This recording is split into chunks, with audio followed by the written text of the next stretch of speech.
Hello my lovely women, welcome to this video. Today we're going to be talking about how to feel empowered as a woman. After seeing this person, do I feel like my glass has been filled up? Or has the beautiful hydrating water been chucked out and am I feeling empty right now? If your friends truly care about you and value you, they won't expect you to turn up as anyone other than yourself. Reserve your energy for the people and the things that you care about. Just think about it.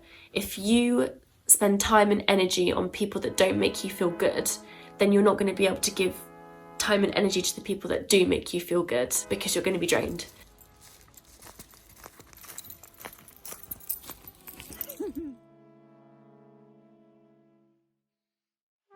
So my first tip is actually just to stop being so hell-bent on finding a partner and to rather be very persistent on finding yourself. The right person will come along when you are in the right place. Focus on nurturing your needs rather than making everything you do about attracting someone else, about finding someone else, making your weekends about drinking and dressing up and trying to appear a certain way and look happy and beautiful to others when you're not feeling that inside.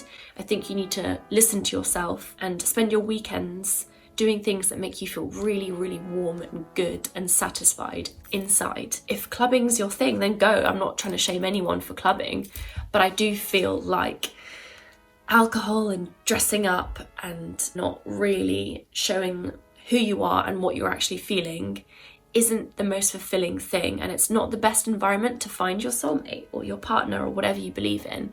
I think the best place to find someone who you potentially could be with forever or you could have a really healthy relationship with would be a place that speaks a lot about you and who you are and what you care about. So instead of going clubbing, maybe go to a yoga class if you're really into yoga, or go to a book club. Seek out those places that really fulfill you. I do feel like you're more likely to run into someone special in these kinds of environments.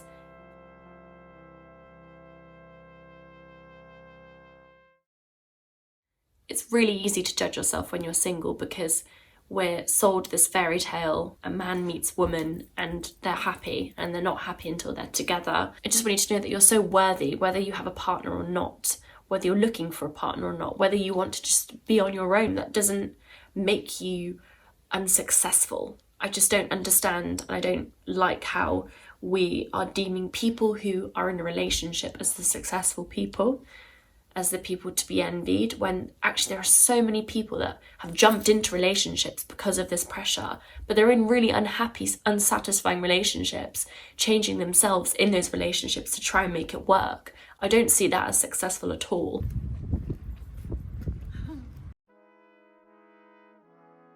I'd much rather be single than in a relationship that I'm forcing because I'm scared of not being in a relationship. If you're someone that's really focused on finding a partner, maybe there's something a bit more deep-rooted that you need to look at. Do you need someone to love you because you don't love yourself? Are you looking for someone to give you the love because you don't feel like you can give it to yourself? That's something that I've definitely done in the past. I've kind of looked for love elsewhere because I struggled so much internally to give it to myself and to be kind to myself. So I was desperately looking for a partner to do that for me. Loving myself was much harder than finding someone to love me. Okay, so that's quite a long-winded first tip, but basically focus on going to those places that echo your personality and who you are, and you might meet someone there, but make sure the main focus is to actually just explore who you are. My next tip is to start saying no more. So basically, stop people pleasing as much as you can. I realise this is very easy to say and really hard to actually do, but it starts with the simple things. It starts right now in this moment. I think as women, we feel like we can't say no because we've been trained to look after people and not be tricky or in the way. I think we think saying no is more painful than saying yes and having to do something we don't want to do. The most painful thing is not listening to yourself and not bringing yourself to every social situation and not being honest and saying boundaries. That's the most painful thing, because if someone then turns to you and they love you and they show you appreciation, they're showing appreciation for someone that you're not, because you're people pleasing and you're saying what they want to hear and you're doing what they want you to do. So how are you going to feel loved if you're not bringing your true self to the table? Practice prioritizing your needs. There's nothing wrong with saying no and not having an excuse that involves you doing something else. If it just involves you chilling on the sofa by yourself, that's totally valid and you deserve that. I know it's really, really, really hard, which is why you have to start small and you need to make it kind of a habitual thing for it to not feel completely uncomfortable and unnatural. The most empowering no's that I do these days is saying no to kind of social meetups or events that I don't want to go to. When I say yes, my God, do I show up. I show up as my true, happiest self, my highest goddess. I am really present and I'm really with it and I have valuable things to say. Whereas if I'm there kind of to people please, I might go into my shell a bit and then I might doubt myself and get anxious, and then it just sets the tone for a really bad friendship if you turn up just to please them.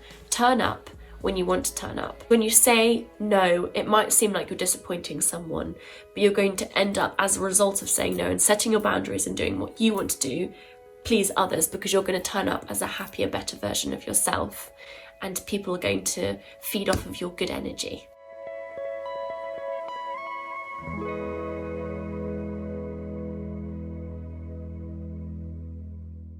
Show up as yourself amongst your friends. Don't try to match everyone else's energy, particularly if you're in a girl group or just a group of people. It's so easy to feel like you need to get on everyone else's wavelengths, match how everyone else is talking, the speed, the volume. It's really hard to deviate from the group because as humans, we just want to fit in because it makes us feel safe. It's just how we're kind of wired. So what I'm trying to say is, when you're with your friends, with the people you feel safe around, speak about what you want to speak about. Go quiet when you want to go quiet and speak how you want to speak. It's very easy to kind of judge yourself if two friends are talking to each other at a million miles an hour and they're really excited and they're saying lots of really kind things to each other and firing compliments. If that's not how you socialize and if that doesn't fit with your personality and how you communicate with people, just don't do it. I personally would appreciate my friend complimenting me when she wants to compliment me, and I'd much prefer to have a friend that is being her true self, because I can kind of, as an empath, I can see when people are faking it too. Strong connections with your friends, with women, are the most beautiful, magical, powerful things, and we need to protect them and keep them as authentic and sincere as possible. And that means not speaking at 100 miles an hour if you're feeling quite calm and chilled. If your friends truly care about you and value you, they won't expect you to turn up as anyone other than yourself.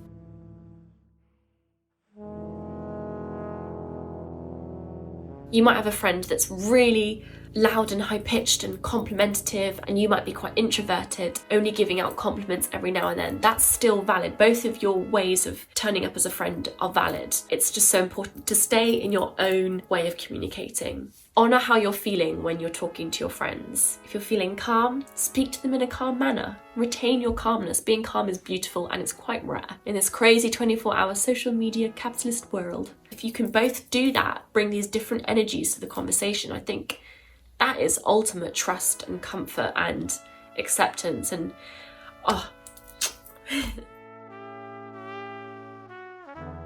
have noticed from talking to you lovely people in the comments that some of you are struggling and don't really have any close friends or any friends to talk to. Maybe use social media as a tool to make friends. I've bonded with people because of just being myself on social media. Just reach out to people. Maybe you don't necessarily need to put yourself out there, but you could reach out to people who are putting themselves out there, who match your energy.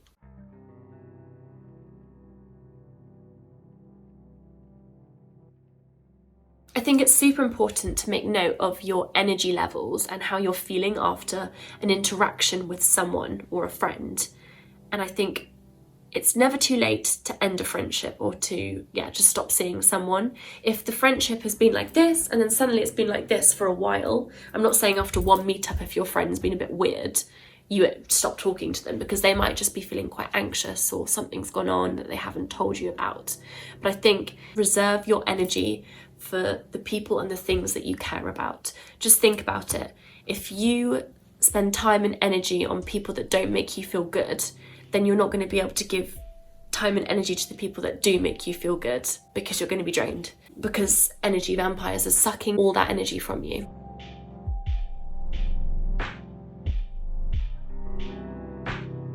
After seeing this person, do I feel like my glass has been filled up?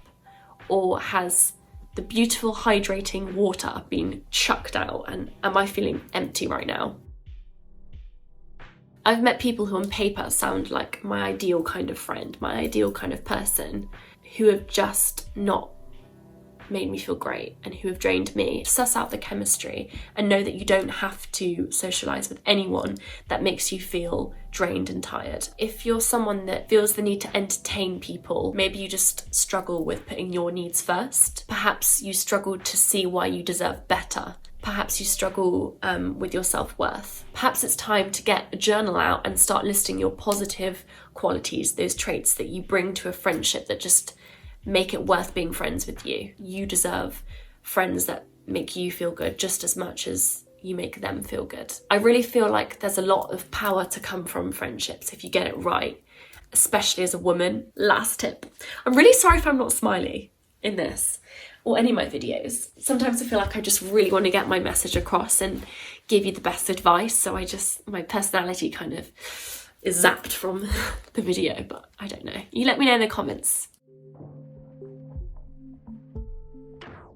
My last tip of this how to feel empowered as a woman video is very much for me, as it is for you, because I do not do this at the moment at all. Do one thing every day that makes you feel good. Sounds very basic. I'm always listing out all these things that I want to do, like reading, exercising, eating healthier, and it's so easy to see this like long list of things that you could do. I want you to decide right now, in this moment, one thing that you could do, even if it's just 5 minutes a day, just one thing. Prioritize one thing out of that long list of healthy things that you want to start doing. Pick it now. Mine's reading.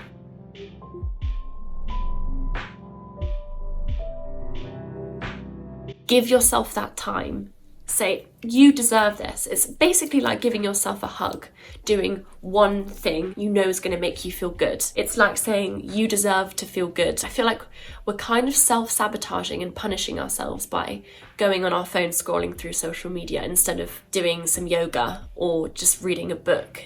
I do that, and I do think it's punishing because you end up feeling quite bad. Maybe it's also just the way our phones are made. They're made to be addictive, and it's easier to get that like quick dopamine hit from your phone. It takes less effort. But I think the things that involve more effort are the things that are really worth it, because they're the things that are going to make you feel good, not just for 5 seconds, but in the long run. And we want that. That's what we want, really. We want to feel good for longer than 5 seconds. Whilst I would love you to carry on watching all my videos, I'd actually much rather you switch your phone off. Okay, please subscribe, like, share and comment. Thank you so much for watching this video. Bye bye.